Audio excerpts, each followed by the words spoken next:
बिस्मिल्लाहिर्रहमानिर्रहीम अस्सलाम वालेकुम and welcome back to my channel educational tips. कैसे हैं आप सब? उम्मीद करती हूँ आप सब बिल्कुल ठीक होंगे। स्टूडेंट्स, आज ही मैं आपके साथ एक नया यूनिट शेयर करने जा रही हूँ और वो हमारे पास ही है unit number 2, transport in humans and plants. यानी कि प्लांट्स में, ह्यूमंस में किस तरह से जो हमारी बॉडी के अंदर जो मटेरियल है या प्लांट के अंदर जो भी मटेरियल्स है वो किस तरह से एक पार्ट से दूसरे पार्ट तक ट्रांसफ़र होता है, वो आज इस यूनिट के अंदर हम लोग डिस्कस करेंगे। तो आज ही मैं आपके साथ शेयर करने जा रही हूँ। जो पेज है वो पेज नंबर 15 और पेज नंबर 16 है। तो अपना पेज नंबर 15 ओपन कर लीजिए। उसके बाद फिर आ जाते हैं ह्यूमन। सबसे पहले जो टॉपिक है वो है हमारे पास ह्यूमन ब्लड सर्कुलेटरी सिस्टम। तो मैं आज आपके साथ ये वाला शेयर करूँगी कि इंसानों के अंदर किस तरह से blood whole of the body, पूरी बॉडी के अंदर सर्कुलेट करता है। तो अब चलिए स्टार्ट करते हैं। और circulatory system comprises the heart, blood vessels and the blood. हमारा जो सर्कुलेटरी सिस्टम है यानी कि जो ब्लड का एक हमारे बॉडी के एक ऑर्गन या एक पार्ट से दूसरे पार्ट तक मुंतकिल होना, वो किस पे कंप्राइज की, वो किन किन चीज़ों पर मुश्तमिल है? वो हमारे हार्ट पर, हमारे ब्लड वेसल्स पर, हमारे ब्लड, ये तीन चीज़ें हमारे सर्कुलेटरी सिस्टम परफॉर्म कर रही हैं। अगर हार्ट इज़ पंपिंग ऑर्गन, और हमारा जो हार्ट है वो पंपिंग ऑर्गन है, वो पंप कर रहा है ब्लड को, एक जगह से दूसरी जगह फेंक रहा है, एक जगह से दूसरी जगह फ्लो कर रहा है। It pumps the blood in blood vessels. वो हमारा जो हार्ट है वो पंपिंग ऑर्गन है क्योंकि, तो वो ब्लड को पंप करता है ब्लड वेसल्स की तरफ। द हार्ट सबसे पहले आ जाते हैं हमारे दिल की तरफ, जो कि क्या था? पंपिंग ऑर्गन था। अब heart is a muscular organ about the size of our fist, यानी कि about the size of our fist. अपनी जब आप मुट्ठी बंद करेंगे, ये मुट्ठी होती है हमारी, ये हमारे हार्ट का एक साइज है, ये हार्ट का, ठीक है जी। और ये क्या है? हमारा एक मस्कुलर ऑर्गन है। The heart is found in the our chest, ये हमारे चेस्ट के अंदर पाया जाता है। हार्ट, इसकी लोकेशन कहाँ है? ये हमारे चेस्ट में होता है।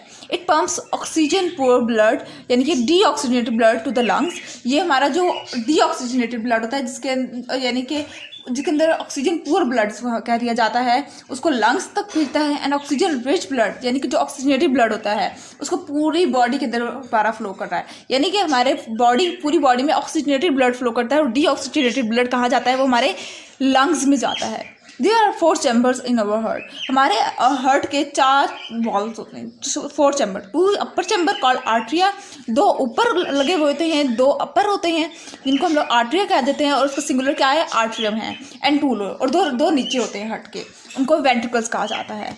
ठीक है, ये देखिए, आर्ट्रियम और ये 2 नीचे होते हैं, वेंट्रिकल्स इन्हें कह दिया जाता है। The ventricles of our heart are large than the atria. जबकि अगर साइज के लिहाज से देखा जाए तो वेंट्रिकल्स का साइज थोड़ा सा बड़ा होता है आर्ट्रिया के निस्बतन। आर्ट्रिया छोटी होती हैं, आर्ट्रिया के साइज छोटा होता है, जबकि वेंट्रिकल्स का साइज थोड़ा सा बड़ा होता है। Both atria contract at the same time, so the ventricles.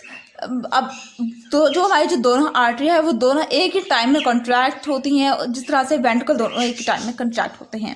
The blood passes from the atria into the ventricles. अब हमारा जो ब्लड है वो आर्टरिया से वेंट्रिकल्स के पास जाता है। कहाँ से? आर्टरिया से वेंट्रिकल को जाता है। There is a valve between each atrium and ventricle on the both side of the heart. अब एक वाल्व भी लगी हुई होती है दोनों आर्ट्रियम और वेंट्रिकल्स के दरमियान में, दोनों बोथ साइड्स पर। These valves keep our blood flowing in one direction. अब इन वाल्व्स का काम क्या होता है कि ये ब्लड को एक ही डायरेक्शन में फ्लो करवाती हैं। Deoxygenated blood from the body इंटर्स the right atrium.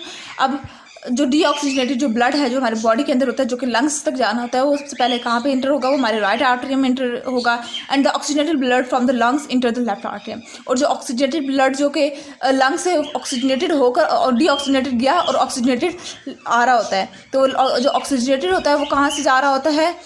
वो लेफ्ट आर्टरियम से वापस अपने हार्ट से ऊपर whole of the body circulate कर रहा होता है। राइट आर्टरियम से डी और लेफ्ट से ऑक्सीजनेटेड। ठीक है, the right atrium pushes the right ventricle, the right ventricle pushes the blood to the lungs and the left ventricle pushes the blood to the body. अब right ventricle lungs तक लेके जा रही है और left ventricle पूरी body तक flow कर रही है उस ब्लड को। ठीक है, अब नेक्स्ट पेज पे आ जाइए, जो कि है हमारे पास ब्लड वेसल्स।